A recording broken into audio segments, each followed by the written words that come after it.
Watu wanafunga. Sasa hapa anazungumza na wanandoa. Huu ni ushauri kwa wanaume ambao wameoa, lakini pia hapo hapo najazilia kwa wanawake pia ambao wameolewa.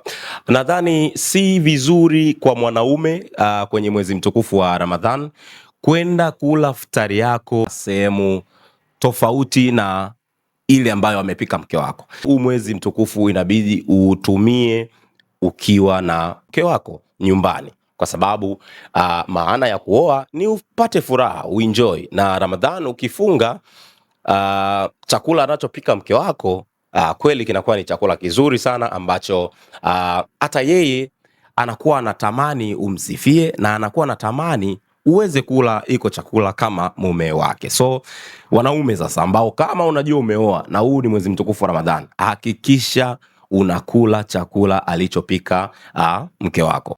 Sawa, tukatazi kwenda kufuturu sehemu nyingine ama watu kufuturisha, kuandaa iftar kwa ajili ya watu.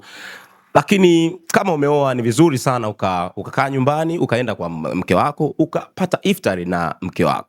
Lakini pia wanawake, hakikisheni bunifu ongezwe kwenye kupika jikoni, na mimi nadhani italeta utulivu kwenye ndoa zenu. Pia kwa waume zenu kuepukana na vishawishi vya kusema mimi iftari bwana ya mke wangu siwezi kula, imepikwa namna moja mbili tatu, haiko vizuri.